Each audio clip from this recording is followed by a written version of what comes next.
Okay, everybody, if I can have your attention, please. I know that some of you are still finishing up your salads and your desserts, and so please do feel free to keep pecking away at your plates. But mindful of time and keeping us on schedule, I did want to go ahead and introduce our keynote lunch speaker today.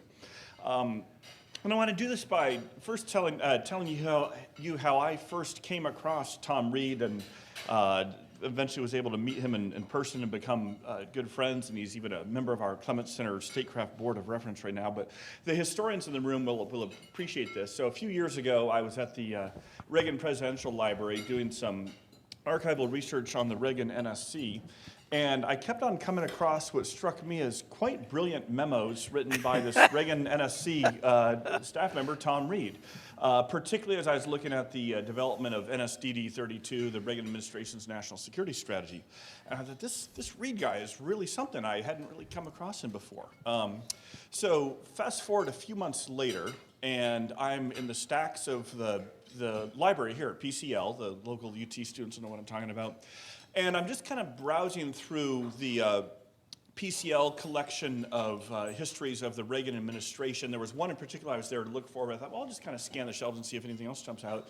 And I come across this book called At the Abyss, a Cold War memoir written by Tom Reed. I thought, wait a minute, that's the guy who I know of from NSDD-32 in the Reagan archives.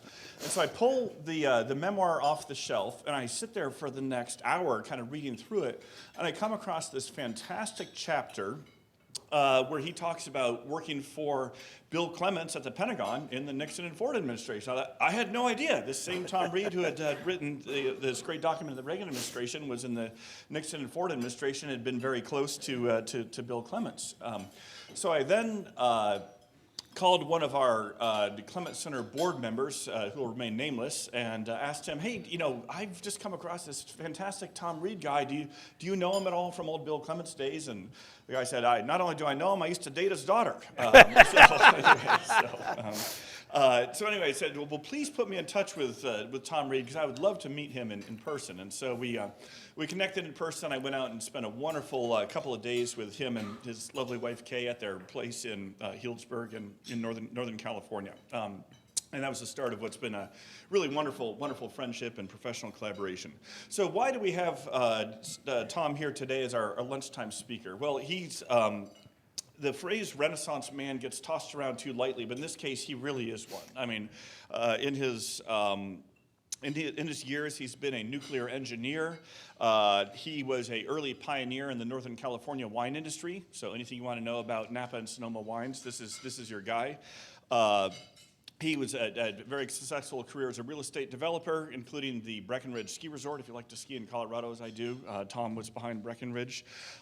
He's got an incredible background as a campaign manager and political operative. He was one of the lead managers of the 1966 California gubernatorial campaign, which you might recall was Ronald Reagan's first election as California governor. Then helped again with the several other Reagan campaigns. And he was the manager of the 1978 Bill Clements gubernatorial campaign as well. But especially for our purposes today and why we're going to hear from him, he's got a very accomplished background as a policymaker, as a strategist, and as an intelligence professional, including having several senior Pentagon roles in the Nixon and Ford administration, working closely with many of the people who are the focus of our conference today. He's the first head of the National Reconnaissance Office, and then, of course, was Secretary of the Air Force, too. So Tom is going to be sharing some of his own recollections and memoirs of what it was like working at the Pentagon during these very fraught years, what he knew about Bill Clements and the presidents that we're looking at as well. And after he's done with his remarks, there'll be some time for Q&A. So please be preparing some good, thoughtful questions, since it's a real treat to be able to hear from him. So please join me in welcoming Secretary Reed. So, thank you.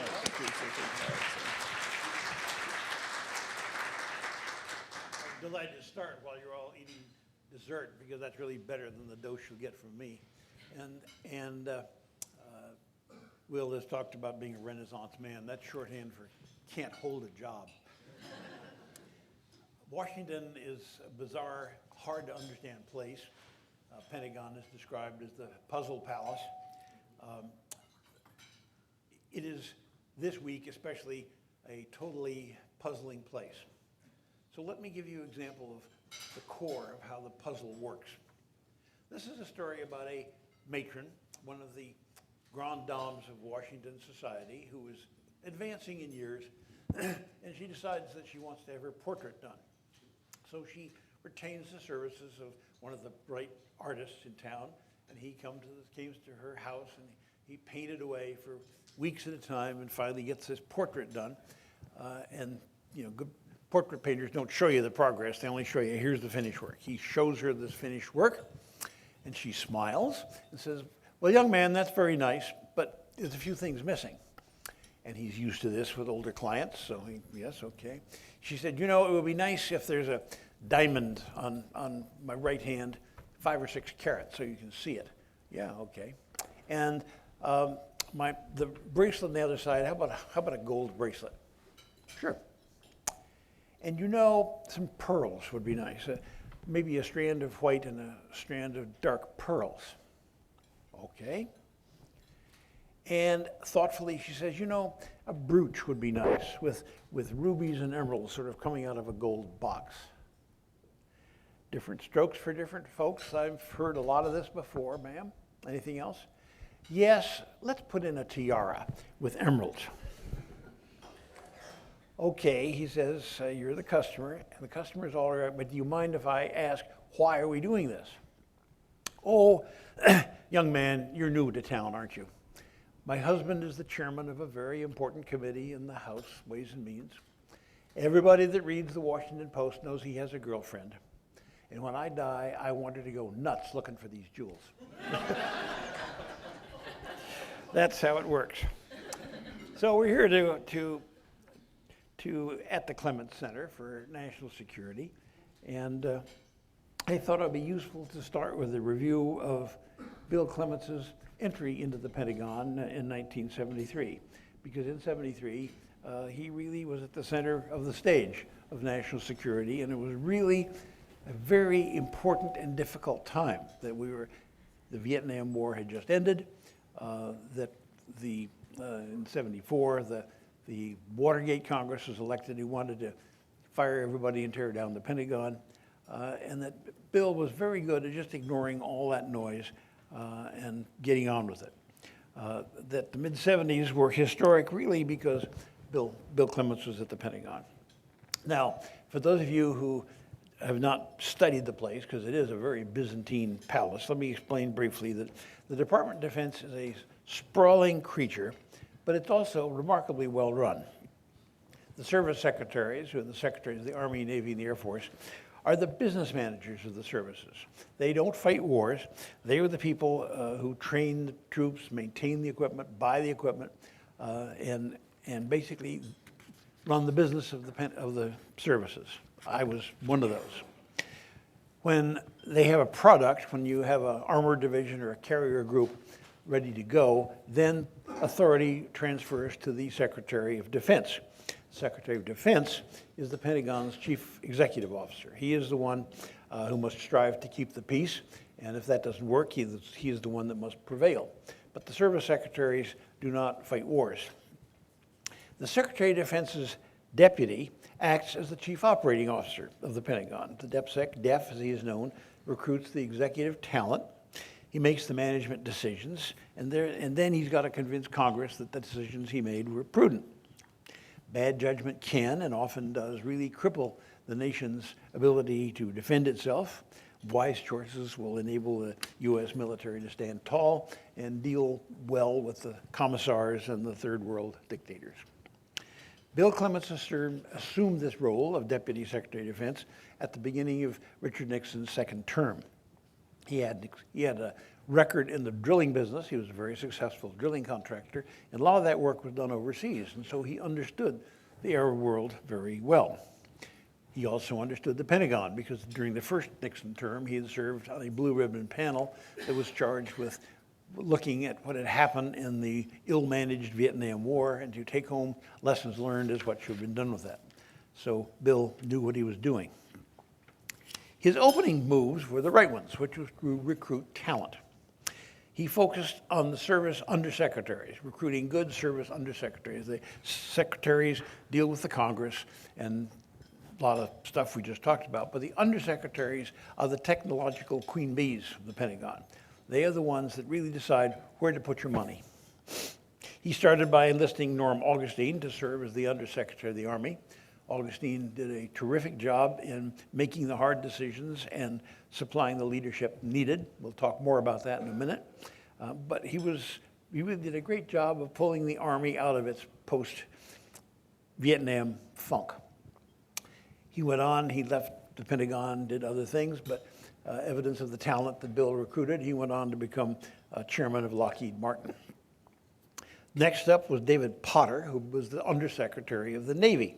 David Potter was an absolute expert in underwater acoustics and therefore became the wizard of submarine warfare.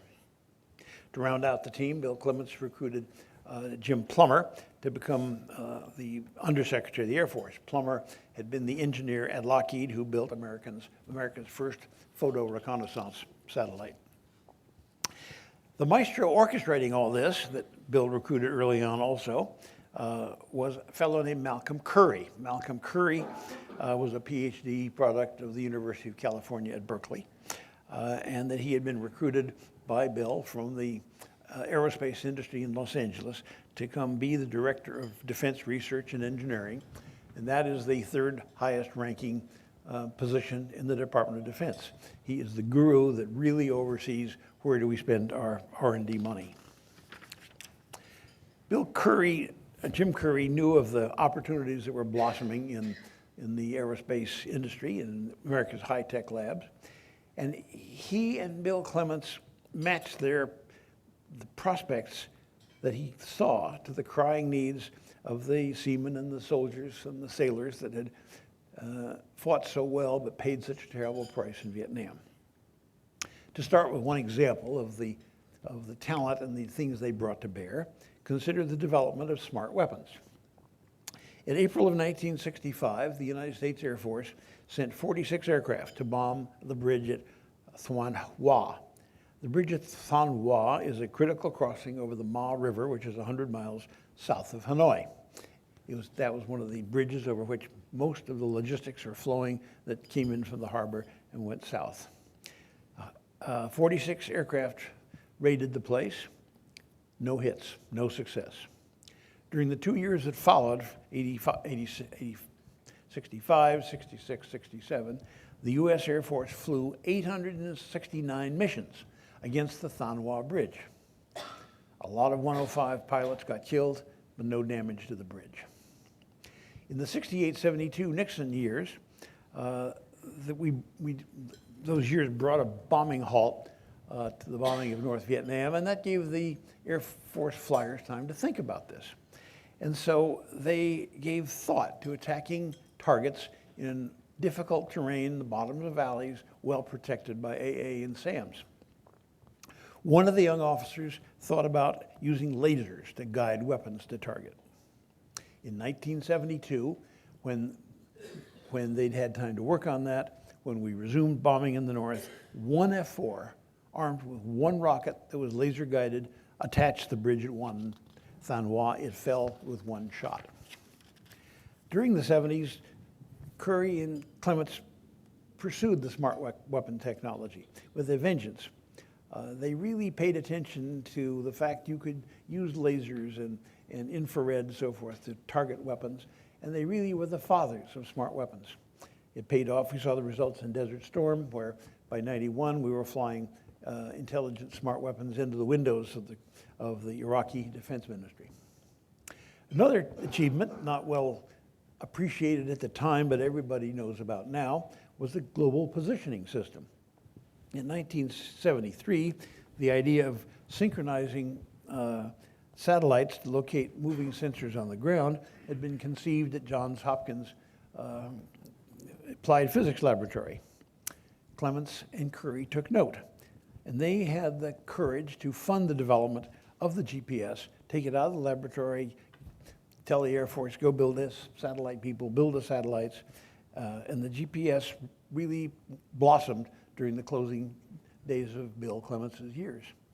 That nowadays we all depend on the GPS signal, but we got to understand that it was Clements and Curry that had the courage to take money to put it into the GPS development.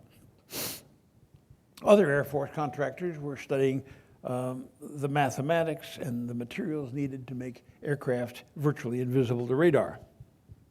In the 70s, Mal Curry saw the possibilities. He and Clements shifted the investigation of stealth phenomena, as it was known, which was materials and paint and shapes and so forth, from DARPA, a research agency, into a full Air Force program. It took a lot of deal making to make that happen. It's strange, we're going to build an airplane you can't see. But Curry and Clements had the sense to do it. They put it in the budget, and the result was the F-117 aircraft that really proved its value in 1991 over Baghdad. On the ground, the Army was coming to realize that a next generation main battle tank was needed. From its encounters with small detachments of Soviet tanks in Vietnam to its anticipation of the melee that would follow if the Soviets ever moved in Europe, the Army had really grown concerned. And so the Army decided and funded a development of faster, smarter, harder hitting, and better protected gun platform that was needed by the Army, a new tank. They awarded contracts to Chrysler and General Motors, and that was a massive program that went forward. But when the prototypes were delivered in 1976, the key decision remained: what kind of engine? Chrysler proposed turbines, General Motors proposed diesel engines. The Army really liked diesel engines because they knew how to maintain them. They've been doing it for 10, 20, 30 years, and diesels was the Army way of doing it. Bill Clements and Mal Curry and the Secretariat of the Army, Augustine, had the sense enough to understand diesels were yesterday and that the tanks need to be driven by turbines. And they correctly proceed to understand that turbines would offer unprecedented speed on the battlefield and silence, or at least quiet, because the tank rumbling along is pretty noisy, and it'd be nice if you could do that with a little more quietude. That they made the hard decision. It was a difficult one, a lot of competitive fighting, but when they got through, Clements and Curry made the decision to go for turbine-powered tanks, an important Bill Clements contribution. A decade later, the turbine-powered M1 tanks flew across the Iraqi desert and flattened the Soviet tanks that Saddam was using, an amazingly important decision. As the troops came home, from Vietnam, we heard of the need to support the troops on the ground, not just with fighter planes that would come swooping out of the high altitudes to come bomb something and go away. What was needed was a slow, low-flying aircraft with a serious tank-busting cannon in the nose. This became the A-10 aircraft, which was deployed during the Iraqi War, but it was first deployed during the Clements years. A more contentious aircraft being developed was the cruise missile. The Air Force needed a standoff weapon that its aging B-52s could launch hundreds of miles from targets, and the other services saw the need to have some sort of weapon to deploy in Europe to offset the SS-20s that were being deployed. But the cruise missile, being an unmanned airplane, drew scorn from the flyers, no pilots, and it drew questions from the engineers. How are you going to do this? It's too small. One challenge was navigation. To that end, Bill Clements, and Mal Curry, again, looked for how are we going to solve this problem, and they supported the concept of terrain-following radar. Instead of fancy navigation from on high, they oversaw and put the money behind terrain-following radar, which was basically a missile navigating itself by following landmarks on the ground, and in the process flying below the radar. They also were constrained, or a constraint was the need for a miniature turbine engine. Airplane engines are pretty darn big.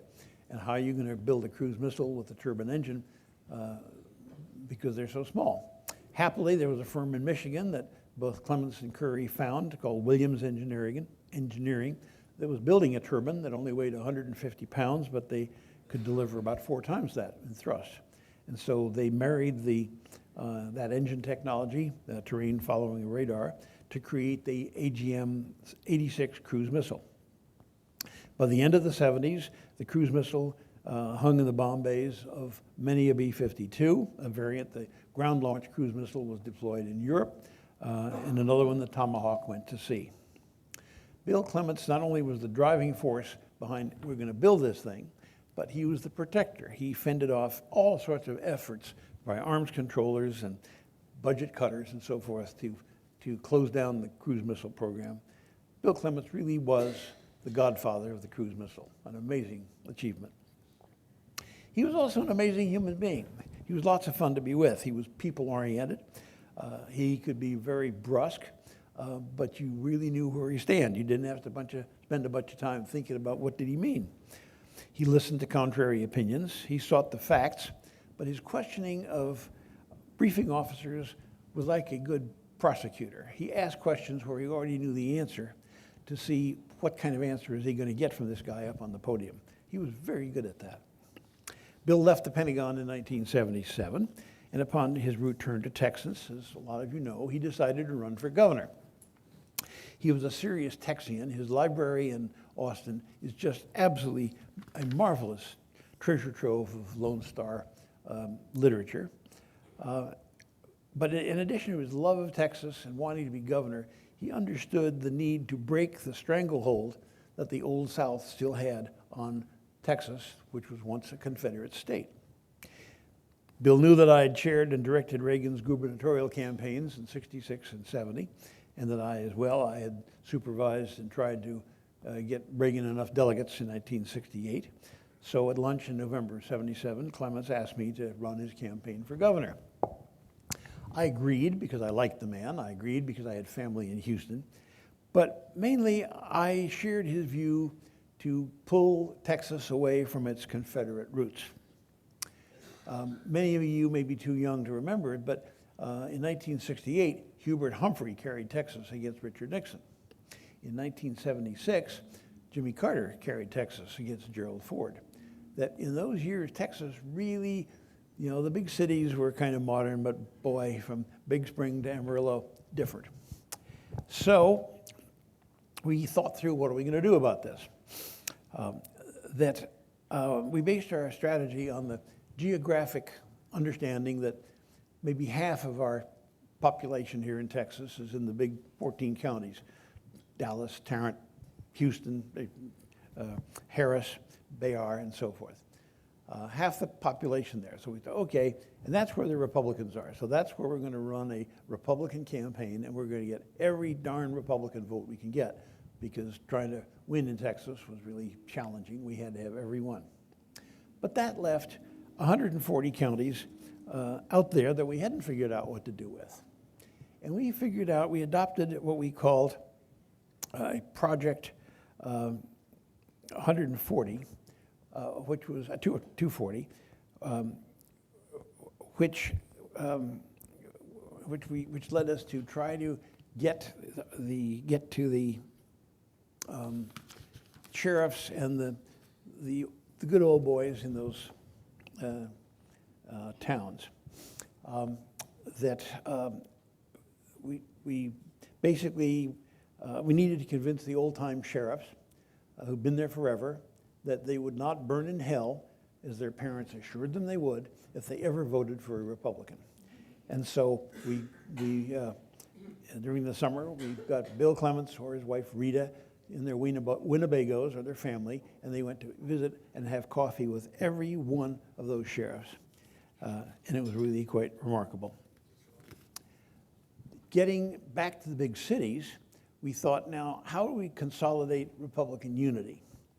And we had the brilliant idea of, a really good demonstration of unity would be to get Ronald Reagan and Gerald Ford to come campaign together in Texas in '78. Now, they had been through a terrible firefight in '76, and this seemed like a ridiculous idea, and therefore it really appealed to Bill Clements and me and our manager, Stu Spencer.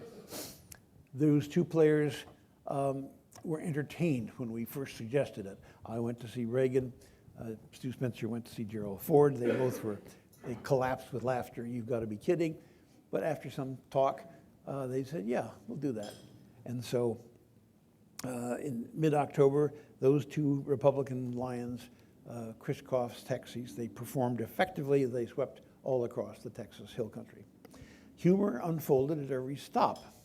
One of the problems was one of them, I think Reagan could not remember Bill Clements' name when introducing him. And so he was introduced as Biff Clements. That was enormous humor in the campaign. For the rest of the campaign, we always referred to him as Biff. But it all worked, that we pulled those counties together, and we won by 0.5% of the vote. That's not a lot, but it's all we needed. And so we had elected the first Republican governor since Reconstruction. After 100 years, Texas had truly become a two-party state. The interesting thing is, in that process, Clements developed a relationship with Reagan because they had a sense of humor and they shared values and so forth. And so they stuck together. It, of course, worked. In 1980, Reagan ran for the presidency. He carried Texas. And upon his inauguration, Reagan stayed in touch with Bill Clements. Bill Clements offered the use of his house in Virginia for Reagan to do his connections to the new administration. When inaugurated, I didn't go join the administration right out of the jar. I'd had enough of politics. But the interesting thing is, which focuses on your discussions these few days, is Reagan decided to have declined to have anything to do with the National Security Council. He saw the National Security Council as a Kissinger haven, and Kissinger was the proponent of détente, and Reagan saw détente as simply a scheme for losing as slowly as possible. And therefore, if Kissinger hung out at the NSC, the thing to do was just close the NSC. It's frightening to think if Brezhnev had been sober enough to understand what was going on. We had no NSC for the first year of the Reagan administration. There was an office, there was a National Security Advisor, Dick Allen, but he never met with the president. He ran the Situation Room and kept track of who shot who in Nigeria and so forth. But for the first year, there was no National Security Advisor. Council, really. Only in year 2, with Al Haig's replacement and the elevation of Bill Clark, a trusted associate of Reagan's, did the National Security Advisor really come to be. And Reagan started paying attention to him. And thus, come 82, the National Security Council became a tool for prevailing in the Cold War. And that's how it turned out. We won. Détente ended as far as Reagan was concerned in 81 when he took over the White House, and the evil empire collapsed a decade later. He was, when I first went there, in 82 I joined the NSC, and he sat me down and said, you know, Tom, we got a problem. I mean, this is my second week there. Tom, we got a problem. It sounds to me the air conditioner doesn't work. Tom, we got a problem. Yes, sir, what is that? The Soviet Union. Yes, that's a problem. And it was, so Tom, get the fellows together from State and Defense, and let's think this one through in intelligence, and let's see how we're going to beat these guys. Okay, we talked for half an hour about ideas and so forth, and I ended up, Mr. President, how do you see all this ending?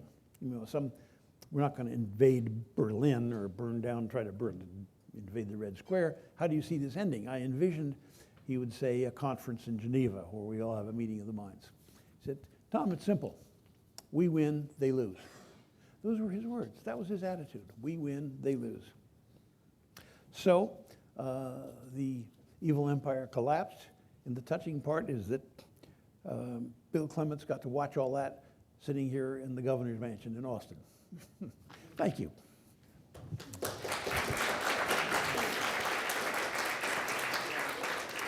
That was a lot of topics, so what would you like to hear about?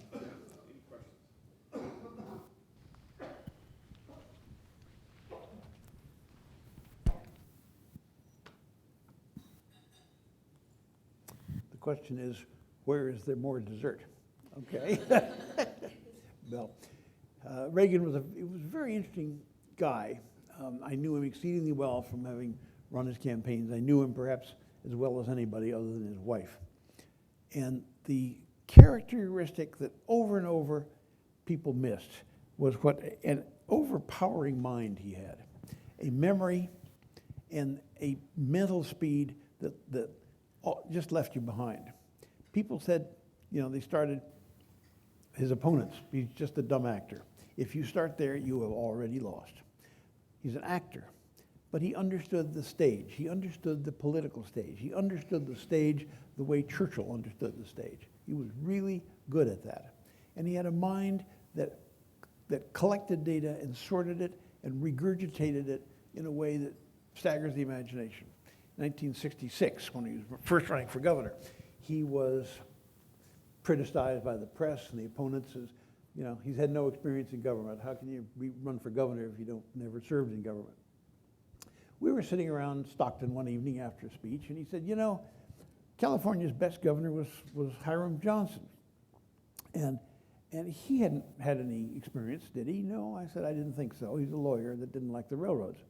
So Ron said, go on down to the library. This is before the days of the internet, a library with real books, and go look up Hiram Johnson. So I did. I put together Hiram Johnson was a lawyer. He really resented the power of the railroads that gathered in the 1912 era. And so he ran for governor on an anti-railroad platform, a lot like Donald Trump this last week.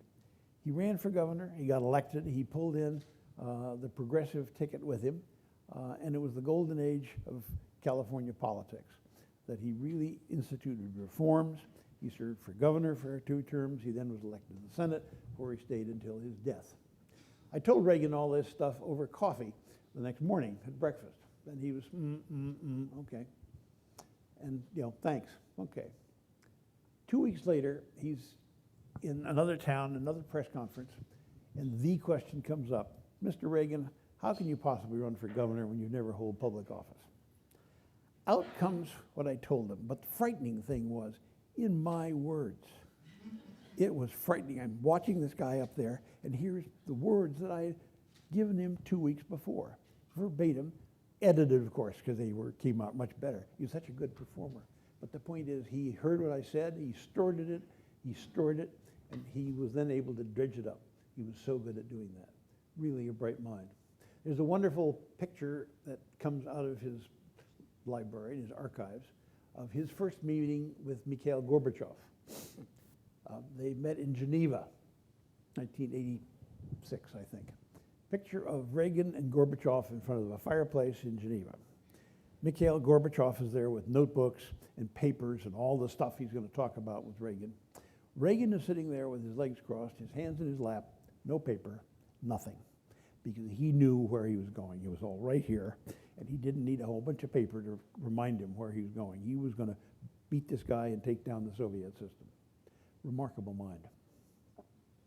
Tom, on presidents, can you say a little bit about the differences you saw between Nixon and Ford and how things changed at the Pentagon from Nixon to Ford?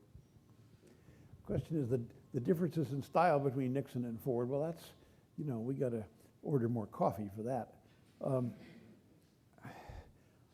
I knew both of them well, very different. I don't think Gerald Ford should have run on his own. I think he should have understood that he was a congressman. Successful candidates have the ability to connect with the people. I mean, Reagan had that. Kennedy had that. Bill Clinton had that. And that Jerry Ford just didn't have the ability to connect. Nixon didn't either, but his opponents were even worse.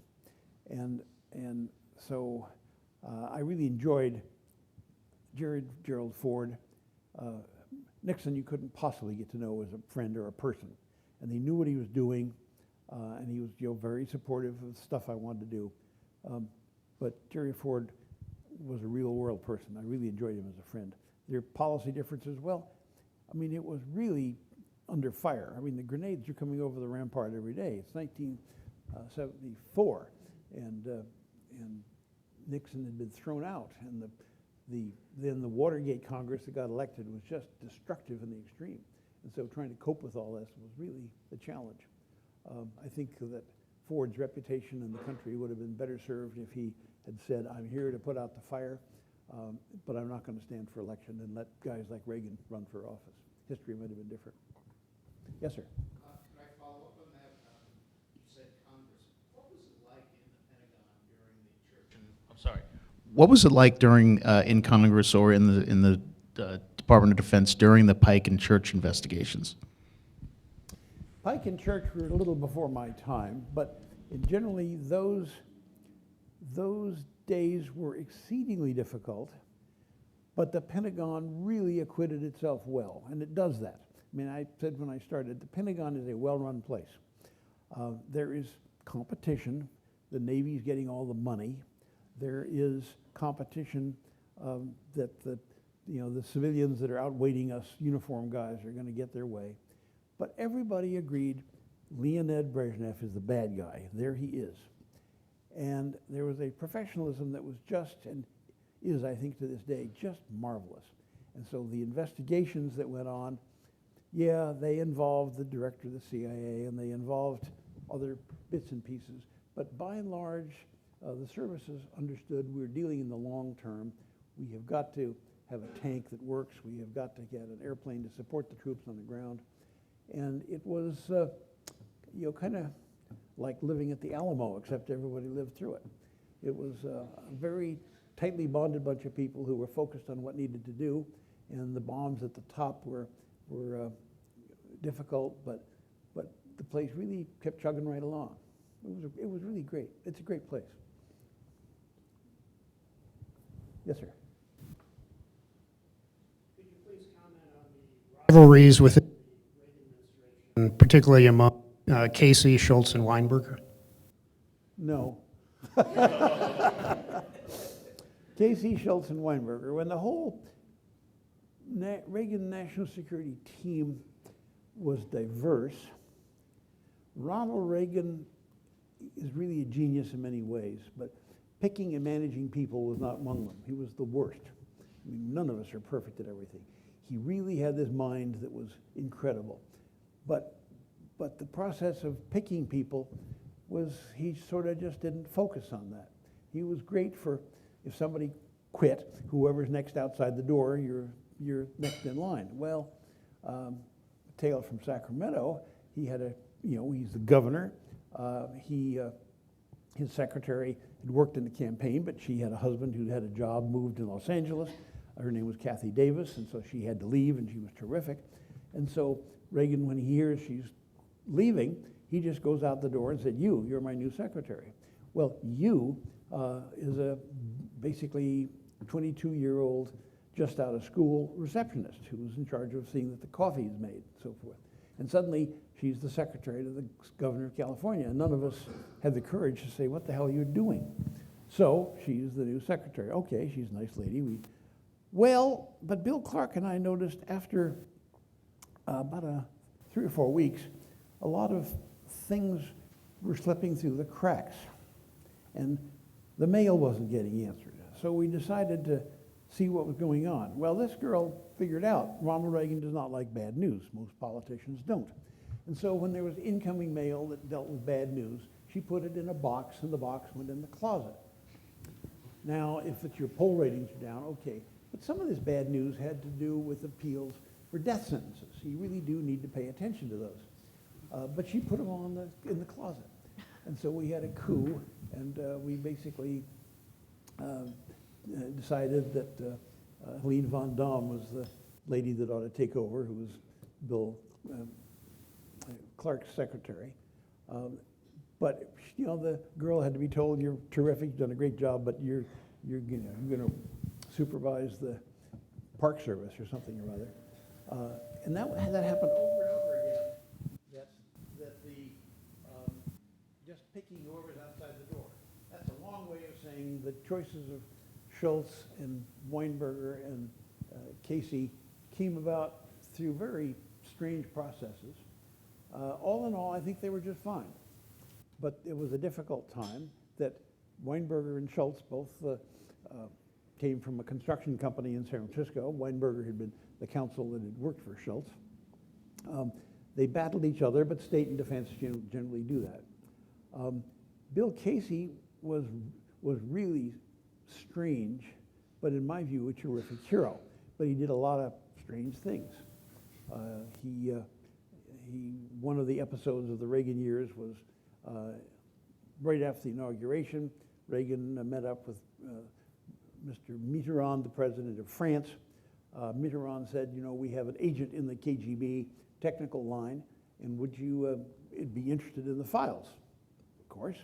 And so we got the files on what was called the farewell dossier, because the French had recruited this guy who was in the KGB supervising the theft of technology from the US.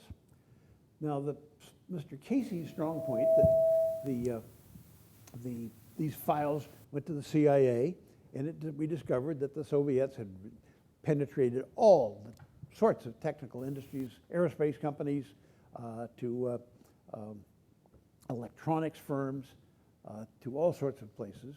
But we knew what they were getting ready to steal and what they were stealing in the way of technology. Casey did not say, let's go arrest all those guys and shoot them.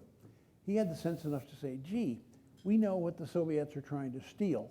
Why don't we just keep the system running, except we decide what they steal? And we put junk in the system. And so Bill Casey was the genius of basically saying, okay, here is the KGB trying to steal plans for the shuttle. So let's give them a set of shuttle plans, but with the wings upside down or something like that. They are going to try to buy a bunch of transistors from Texas Instruments, which they shouldn't do, so let's just fix the transistors and put different chips in there. The highlight was they would need software to run their pipeline. They were building a pipeline to bring gas from Siberia to Europe in earn hard currency. The pipe they could make themselves. The pumps they had to buy from the Brits, which led to a lot of hassles with Maggie Thatcher. But the software to tell the pumps when to run had to be US. They were trying to get it, they couldn't. They went through circuitous channels to get the software to run the pumps. But we knew they were doing that. Casey knew they were doing that. And so they rewrote the software a little bit to put in it a Trojan horse. And that is something you put in the software that everything works like it's supposed to until Halloween, let's say, when they does something different. And we put in there, Casey did, instructions that just run the pipelines except on this day in the autumn, run a pressure test, let's run everything at twice its standard pressure. That's what happened. That, of course, blew the pipeline apart all over Siberia. These huge fires broke all over Siberia. Casey had the brains to not just supervise a bureaucracy. He had been in the intelligence business all his life. He played it very close to chest. He wouldn't tell anybody what he was doing, but he really was very talented because as a result of that, we really disrupted the Soviet technology, and he was also smart enough to understand that we'd get caught. Nothing goes on forever. The guys who are spies are generally nuts, and Farewell was no exception. That he was in the KGB, but he was out in Gorky Park making it with the girlfriend of another KGB officer who came along, and he killed him, and that gets him put in jail. And when he's in jail, he starts bragging about what he's been doing for the US. Nuts. But the KGB then understands, and the Soviets understand, our technology has been poisoned. And the more they talk to Farewell, the breadth of all this, and this was key to the winding down of the Cold War. The Soviets came to understand in the late 80s that much of their technology was polluted. And all the transistors we're using, were they really going to work? Or when the balloon goes up, they're going to stop working. This was part of the SDI game, that when Reagan proposed SDI, that's a whole complicated story, but the Soviets understood they couldn't possibly compete because they didn't know what part of their technology didn't work because so much of it had been stolen. That was Casey's work. Weinberger was great at defense because Reagan trusted him and because Congress trusted him. In the first year, Reagan didn't want to worry about defense. He said, Cap, rebuild the defenses. And he did that. When Reagan then turned his attention to national security, it worked well. Schultz was the second round. I wasn't there when he came aboard. I was there for the Haig years. But Schultz was somebody that Reagan really trusted, that it was important. The other ones don't work. Thank you very much. That I saw a lot of sleepy eyes out there. That Schultz was Reagan's age, and that was important. That in recruiting people for him, if you get bright young hotshots, he wasn't really comfortable with that. He would listen, and he was glad that everything happened on time. But he was really, even in Sacramento, with the people who were his age, Ike Livermore, guys like that, in national security. He was really comfortable with people his age. That's a long soliloquy about all three of those guys, their interactions with each other. I didn't really study.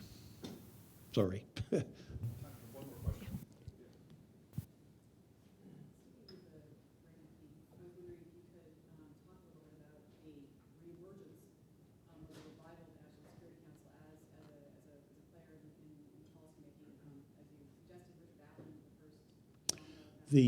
My microphone works, but yours doesn't, and I'm 80 years old, so you need to louder.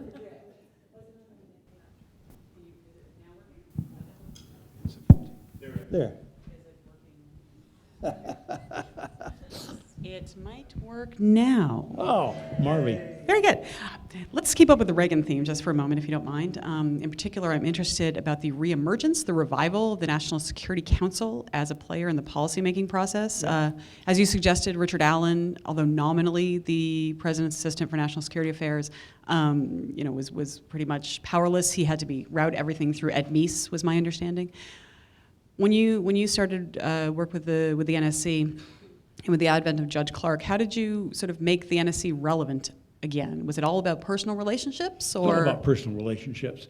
I think, as I say, the NSC, the first year, it wasn't the personal relationship. I mean, Dick Allen was a good guy, and he'd worked in the campaign. But Reagan, he was focused, and he wasn't focused. He focused on defense, cap, rebuild defense, and I'll get to it next year. He was focused on inflation, which was up over 10%, the economy, taxes, and all the things that he really felt he had to do at once to cure the economy, because if you don't cure economy, then you can't afford to do the other stuff. And so it was really, in retrospect, it was absolutely frightening that if the Soviets understood, there was nobody home at the NSC, because Reagan felt we didn't need one. It's, they got all these papers and messages from South Africa, so what? Who cares? I'm busy with the Congress and taxes. And so Dick Allen ran the store, but Reagan never met with him and said, what do you think, what's going on? He just had no time for that. It changed because then Bill Clark became the National Security Advisor. Bill had been very close to Reagan. They were fellow horseback riders. Bill is a low pressure, we're not going to get hysterical about anything kind of character. And so he had come to Sacramento as Reagan's cabinet secretary, and Reagan knew him very well. They rode together a lot. He had been put at State as deputy secretary of the department, or undersecretary of the deputy of State, basically to keep an eye on Al Haig. Al Haig had delivered a lot of good briefings during the campaign, and he seems to know what he's doing, and he did a great job running the country while Nixon was in his last days. And so, let's make him Sec State. But they didn't really know him, and they perceived that maybe he was a loose cannon. So Bill Clark was put there to be the undersecretary. And he really did that, but then he also learned, because his confirmation hearings were just awful, because he could barely tell you where was the capital of the UK, to say nothing of Rwanda. But he had learned during that year, but he had Reagan's confidence, and they had the shared, we're not going to get all hysterical about this, and we're going to get the facts, and then we're going to make a decision. But amongst Reagan's strengths, once he made a decision, that's that. And don't think you're going to go back and get a reclama, because he was very, very decisive, and his decisions, by and large, were really pretty good. So he picks Clark to be the National Security Advisor, and then Bill needs to put together an NSC, but part of the quid pro quo is, Clark is going to meet with Reagan basically whenever he wants to, one-on-one if he wants to, and so it's a whole different relationship. That semi-destroyed my life, because Clark had been my roommate, and the next week I'm at the NSC, which I swore I never do. But again, it worked because Reagan absolutely trusted me. I had run his campaigns, I had been his personnel chief, and unless there was really a strange issue, he never said, no, Tom, don't do that. He really trusted me, and that's so I recited the story. I've only been there a week, and he says, let's do something about the Soviet Union. And it then followed a system that was just terrific. Talking about Weinberger and all those guys, not just those two, but we put together a plan that Will talked about that became NSDD 32, the strategic plan for ending the Cold War. And there was, let's do things on half a dozen fronts of military, economic, political, financial, so forth and so on. And, I was working this with the intelligence community and state advisors. And basically other week, I went and briefed the NSC about what I'm doing so we don't have surprises. The NSC literally formally is the Sec State, Sec Def, Treasury, National Security Advisor, President.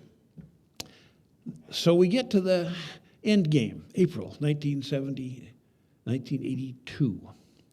And we put together all these pieces, and I'm delivering a final pitch about here's where we are, and here are the options. But basically, we're going to push on the Soviets on all these fronts. And gathered around the table were basically all the cabinet graybeards, and the opinion was, well, you can't do that because, Soviets are spending 16% of GDP on defense, and that's too bad if you're a Russian, but it's stable, and they are stable. And then others said, if you do that, you'll really annoy Maggie Thatcher, and we can't have that. And so the gurus around the table were all saying, this is a good idea, and we'd like to win, but, Reagan peers over his glasses at me and says, Tom, why can't we just push him over backwards? And the hero of the ending of the Cold War is Henry Rowan, who was chairman of the Intelligence Council, who had been at Stanford. The Intelligence Council is a body of people who come from the outside world to sort of be outside voices in the intelligence community. And he was an economist. And Rowan speaks up and said, no, Mr. President, I think you can do that. Rowan said, we think Soviets are spending about half of their GDP on defense. They can't continue to do it. And I think if you want to, you can push them over backwards.